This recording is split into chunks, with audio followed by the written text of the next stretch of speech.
Have you ever been in a situation where you walk away from an interaction, maybe at a networking event or a presentation, or even just a one-on-one conversation, and you think, oh, wow, I really messed that up? I think we've all been there. Sometimes we're at our best, we're spewing gold, we're in our zone of genius, comfortable, funny, drawing people in. And then we have the instances where we are tripping over our words, we're awkward, we're uncomfortable, and we are just not putting up a good front. We are human and it happens, and today we're going to talk about why it happens and how you can actually train yourself to show that first version of what I just explained of you a whole lot more. We will talk about how you can present as your best, your most charismatic self, how you can show up as the go-to expert in your field, even in the instances where you are feeling uncomfortable. And to help us, we have a very special guest who knows exactly how to make a good impression.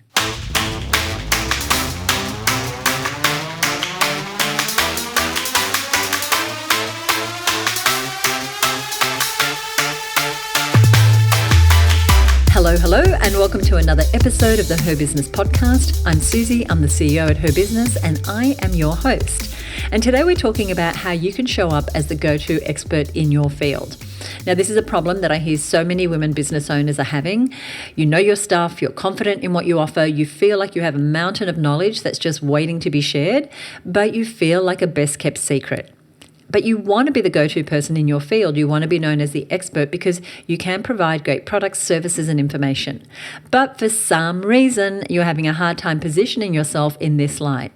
Now, more likely than not, you don't have a knowledge problem. You have a presentation problem because no matter how good our stuff is, how we present it is the most important, often missing piece. So if you're ready to show up like the expert you are, get ready.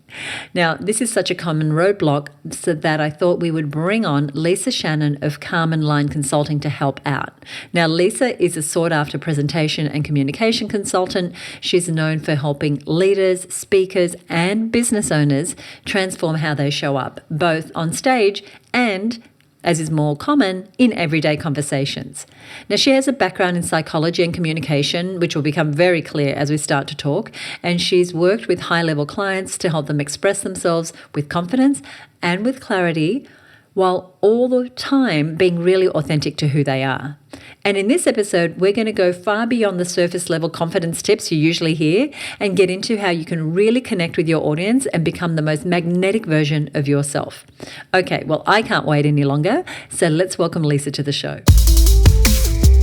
Hey, Leesa, welcome to the show. Thank you, Susie. It's so lovely to chat to you today. I am excited to hear more about how you're helping thought leaders, experts, high-profile leaders communicate better. Let's start off by having you explain why communicating and positioning ourselves even matters for our businesses. Oh, Susie, I could talk about this for years. You know me and you know that. But, we're living in a world now where content is everywhere, right? We've got so much. In fact, one of the biggest issues that people talk about is that there's too much content. And so now even being an expert and having good content is kind of like a hygiene factor, meaning that doesn't make you stand out anymore. That's just what's expected. And being an expert in some ways is not even the thing that will get you the job or get you through the door. So we need to look at who we're being and how we're showing up, because that's the only thing that can differentiate us. And that's what people really start to understand and find out a little bit more about what it's like to work with us and what we know and how we're approaching the things that we know. And the research has said, this has been for years, but we know the research tells us now that it's only about 7% of the impact that is actually about what we say. Everything else has come about from the way in which we say it, how we communicate and how we show up. And so if we don't get that 93% right, no one's going to hear that 7%, even if it is brilliant. That's why I love spending time on communication. I love that you said that, because I'm such a believer. I know so many people who are experts and they think their data really matters. And it's like you said, it's a small part of it. And so, but how we show up, how we deliver that message is so important, from locking in a sale to leading a team to showing up in our marketing for our content, as you said, to building partnerships, all things that are essential to business and conversations we love to have here on the Her Business podcast. Now, I want to talk about women specifically because everyone says you get a first impression, but most of us have been in business for a while. With that first impression time has passed. Do you believe we can just recreate the image in our client's mind and position ourselves differently to what we have done in the past effectively? Yeah. Okay. Absolutely, we can. I mean, if we couldn't change the way we show up, then I probably wouldn't be in a job right now, right? But, you think about a lot of brands, and if you even just think about a product or a brand, you look at Kmart. Kmart's the big thing right now, right? Everybody loves a good day at Kmart. Kmart used to have an awful brand. I often talk about someone like Angelina Jolie. I mean, when I first learnt about her, she was a sex symbol with guns and then she's turned all the way into positioning herself as a mother, everybody has the opportunity to change the way, whether you're a brand, an organization, or an individual, and we can do that. It is a little bit harder, but the first thing that I often notice is that people need to be intentional about how they want to change their perception and what they want to change it to. And most people that I've worked with come across in a way by default, meaning the impression that they leave has just happened, as opposed to them being really intentional in what we say, creating it by design. And so if we start to design how we want to come across, what our authentic us is, then it's much easier for us to change the way we come across and then communicate and show up. I love that it's by design. And so I just want to dig into that a little further. And so this is obviously a process that you help people with to actually design, this is how I want to show up in the world. And as you said before, it's so much about who we're being, right? Not just what we're saying, not just what we're doing. What is kind of the first step someone's needs to understand or learn to start this process of recreating how they're showing up? Yeah, absolutely. So the first thing is actually making the commitment to design it rather than letting the way they show up happen by default, right? So saying to myself, okay, I want to create this. And it's not about showing up as fake or not being you. It's about saying, how do I demonstrate the kind of person that I am in the right way for the right audience?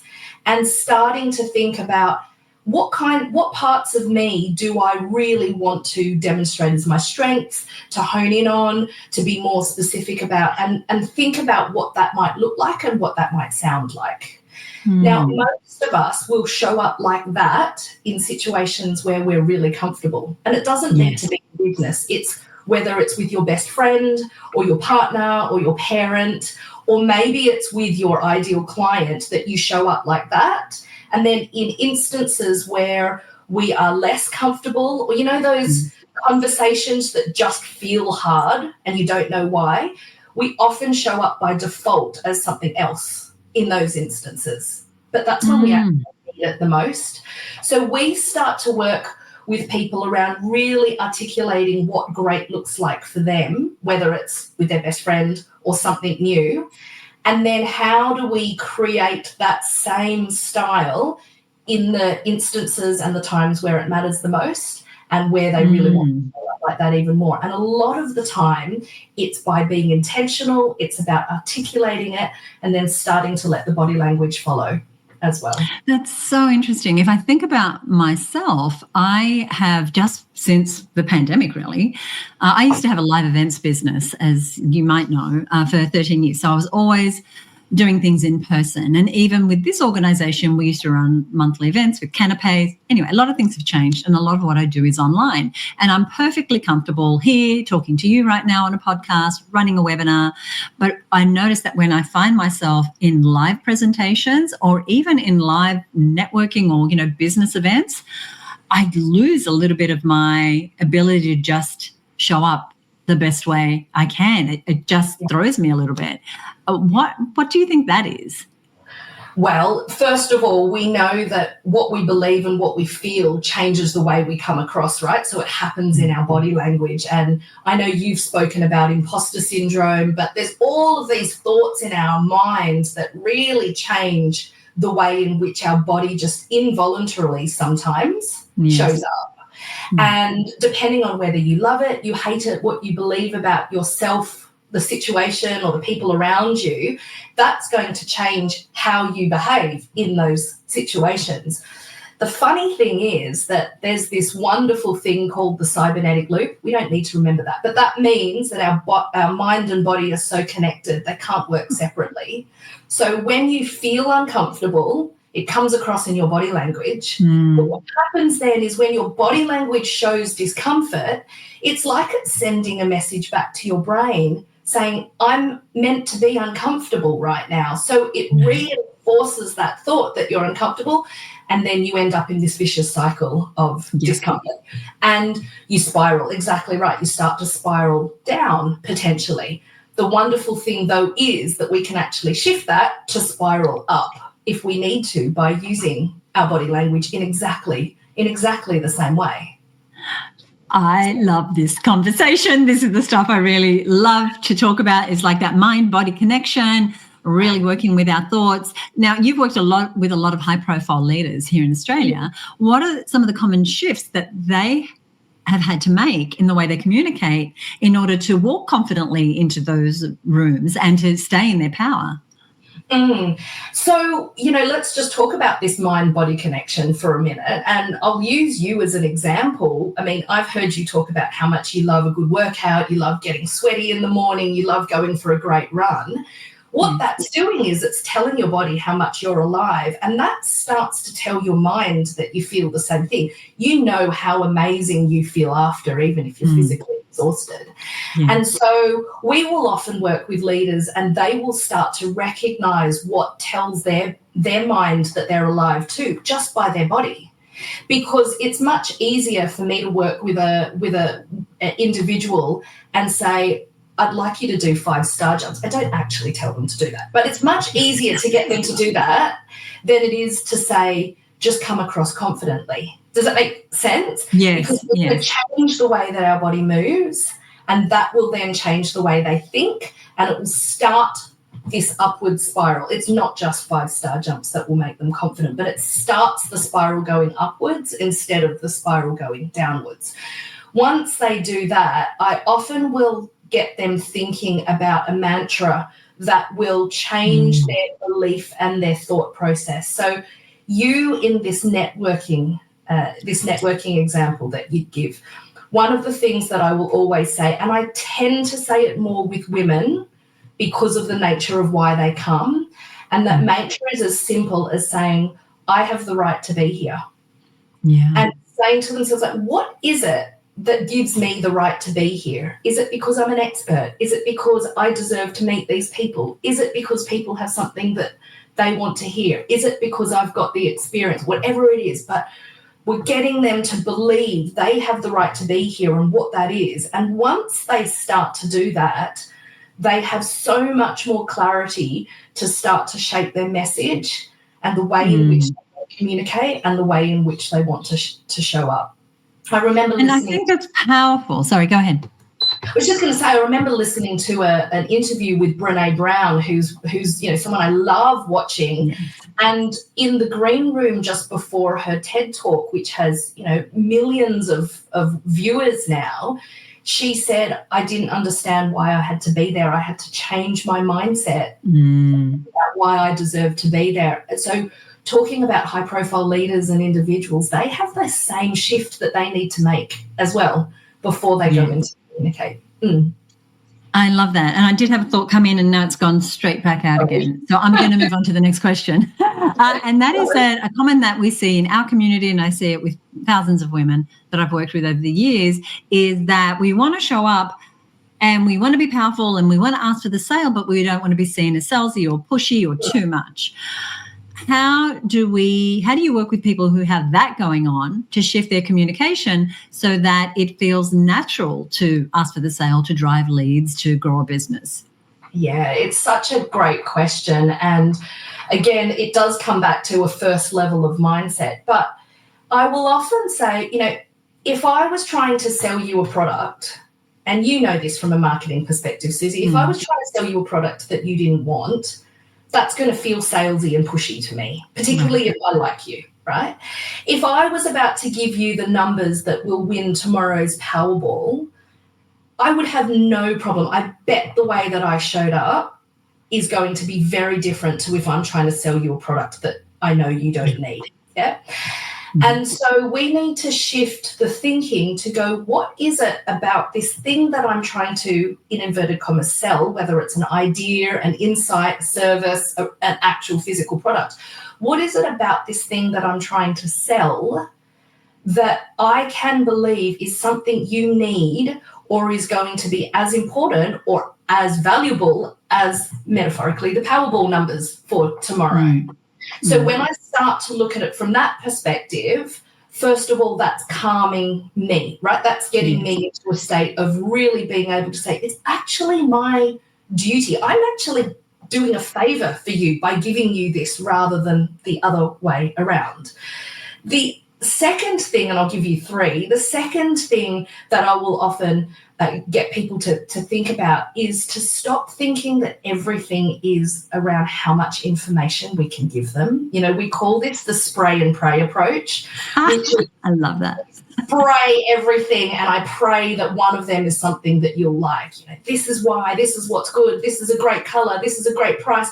We keep on going until the other person says, stop, that's the thing that I like. But what we're doing in the meantime is wearing them down. So we want to invert that and go, how do I genuinely understand what motivates them at an emotional level so that I can just give them one or two things that's really going to connect? And that way it doesn't need to feel like a sale. It just feels like a conversation. That's the second thing. And the final thing, and one of my favorite things, is I always encourage people to think about how the other person is feeling as a result of the interaction rather than just the facts that they're taking away. I think we're so used to going, what can I tell them? What information is going to persuade them? But we're emotional human beings. The part of our brain that houses emotion is physically the largest and works the hardest. So how are they feeling as a result of our interaction? If I really focus on that, I'm going to be able to be more persuasive in a conversational tone without trying to push something on them. That's so interesting, because do they feel contributed to? Do they feel like it is a conversation, or do they feel put upon?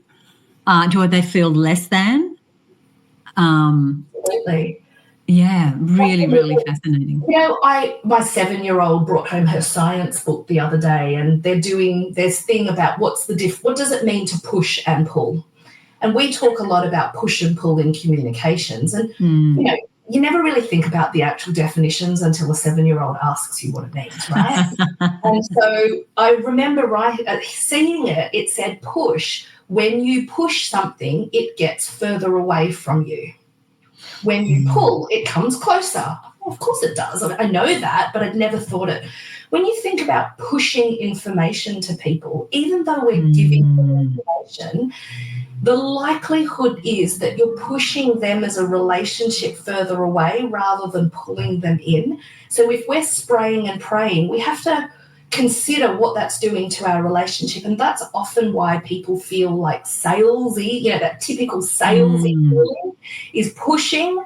And that's what makes us feel icky about it, especially if we genuinely are emotional human beings, which we are.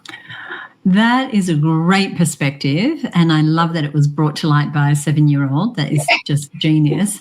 It makes me think about a lot of social media, and so there's like, here I am spouting my wisdom. I don't mean me, I mean whomever, and it's pushing information out to people versus the things that I engage with where it's pull.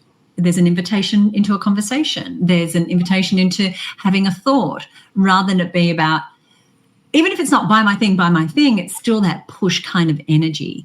And I think it's Seth Godin who sort of, I can't even remember the phrase right now, but it was just about that, being magnetic and having people come towards you. And so how you're showing up, how you're communicating is all that. Like you said, it's not about the information that we're, spraying and praying. That information at 7%, right? 7%. Yeah. And you think about how much time we focus on planning our communication by what are we going to say? What's all the content that we need? Yeah. We come with our own ways of communicating that are habitual, that we've probably had for a long time. And some of those things work some of the time and some of them don't. And for some of us, they work more of the time and for some less of the time. How do we become more self-aware about how our communication is landing so that we can be more intentional about it? Yeah, it's a great question. And habits is, a whole nother podcast we can talk about as well at some point. The thing with habits, as you know, is we're in this unconscious competence, right? Which means that that conscious part of our brain doesn't even know that it's happening. And I've had people who have taken off their rings in the middle of large town hall presentations and can't find their ring because they have no idea what they did with it while they were talking. The first thing I would say about habits, and I often will talk to my clients about this, is habits are never good or bad when it comes to communicating. It's just helpful or hindering. And it's helpful or hindering in the way you come across, going closest to the way you want to show up. And it's helpful or hindering in how people receive your message. So the typical thing is whether it's distracting or not. So where we look when we're talking, the way we use our voice, hand gestures, all of those things. First of all, I would highly discourage people from thinking that an is a bad thing. An is only a bad thing if you say it so much that it hinders the ability of the other person to be able to take the rest of the message in. So then I would, first of all, say, as much as we hate it, anything that gives you feedback is the best thing that you can do, right? Video yourself. I record Zoom calls or online calls purely to watch myself, not just to be able to watch the other person and remember what they say. We've got AI for that now, but watching myself to see what are the things that I do.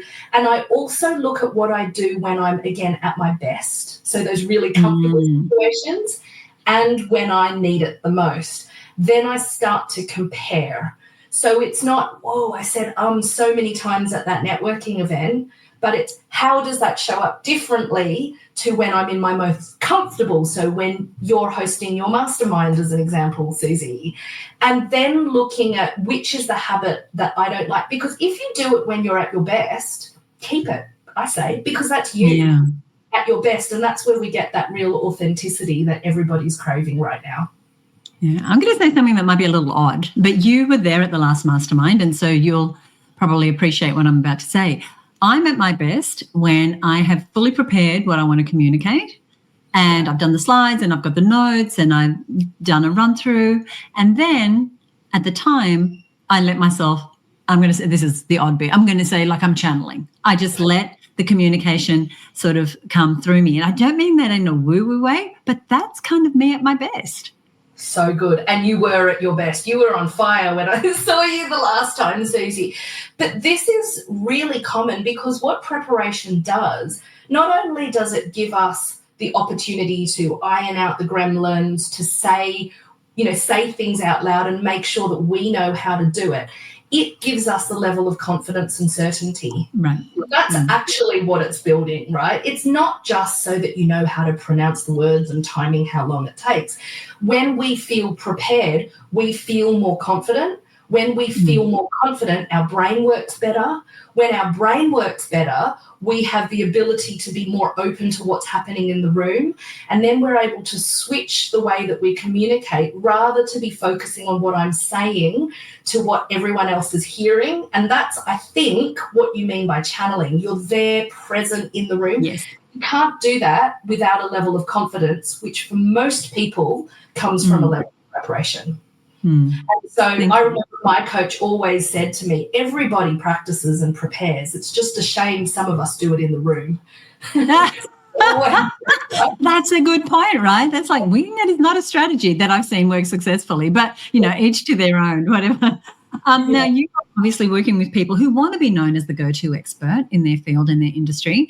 And so as we're talking now, the women who are listening are typically women in established businesses. They've grown their profile. Maybe they want more visibility. What's your best advice for stepping into that, becoming the go-to expert role?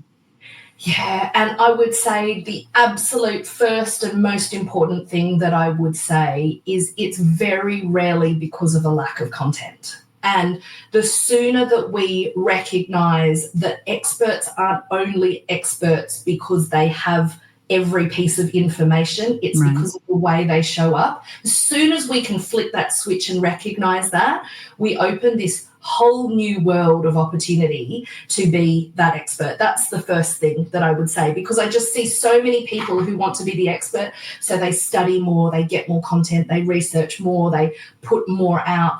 And it's just not the case anymore. Actually, less is more. So it's really about flipping that. And, I often liken this to the birthday cakes. When I talk about my kids a lot because I learn so much from them. When we make a birthday cake for my kids, my husband makes the cake. He's a chef by trade. And then I decorate it. Yeah, I know it's nice, right? And then I decorate it.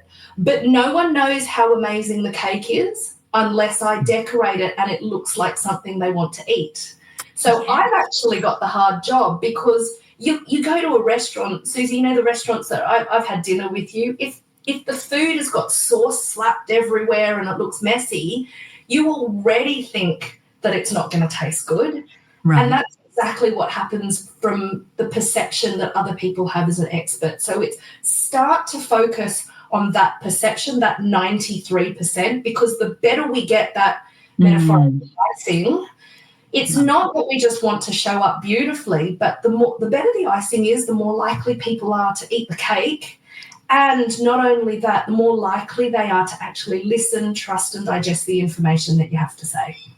That would be my advice. I love it. Now, in the introduction to this interview, I talked a little bit about the work you do and who you do it for, but I'd love to get it in your own words. Like because we've got women leaders listening, I'm just not sure if they're the right fit for the work that you do, and because you could help them incredibly. So tell us a little bit more about kind of the situation that your ideal client is in so that we can kind of ascertain and draw the right people to you. Absolutely. So I typically work with established experts or technical professionals. So what I mean by that is people who have already reached a level where they know they're good at what they do, whether it is something very technical or it's a subject matter expert. And they are at that point where their technical expertise has gotten them to their success now, but it's not what's going to get them to that next level exponentially.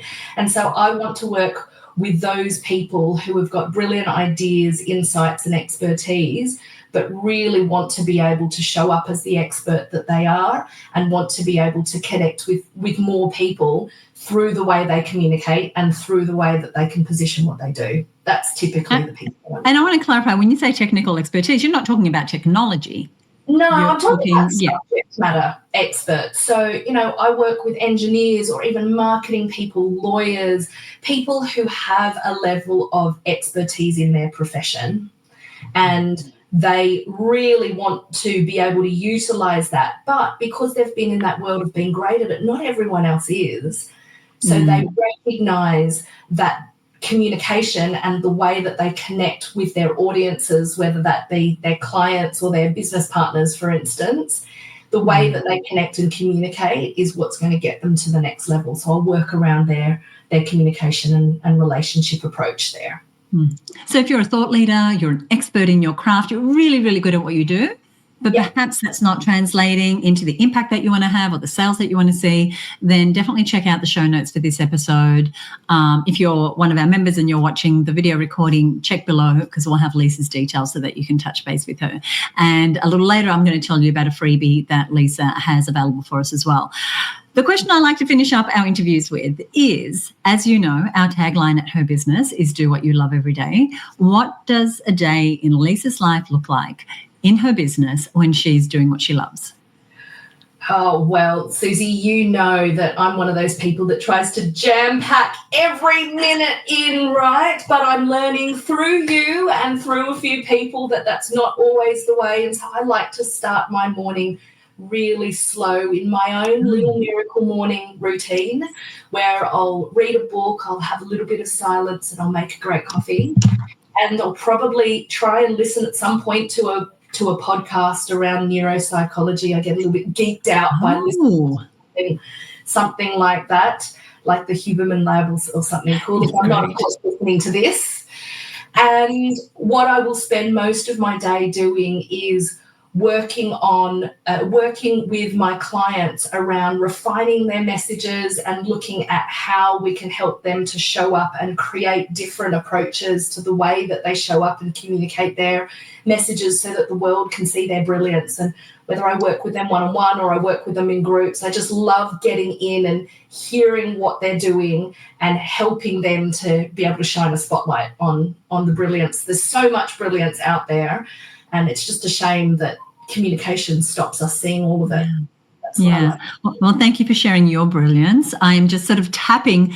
Leesa has been in my world for a little while, but I'm just getting to know the depth of her brilliance more and more. So thank you so much for being here. Is there anything you want to say before we go? Well, I just want to say thank you for having me. I love having these conversations. And, we know that the way we show up, people make a first impression within the first 3 to 5 seconds. So I hope that we'll be looking at everybody and looking at how we can be more intentional with the way that we show up. But thanks for having me, Susie. Thank you so much. Everything Leesa said is so good. How you're perceived, how confident you feel in showing up for your business can make such a difference if you want to be seen as that go-to expert in your industry. And like Leesa said, oftentimes how you present your information actually matters more than the information yourself. I loved that part of the conversation. People think their data is important, the number of bullets on their slides, etc. It's not. It's how the information is presented. And these skills can be learned and implemented in so many ways. You don't need to be the next TEDx speaker or take on stages if that's not part of your vision.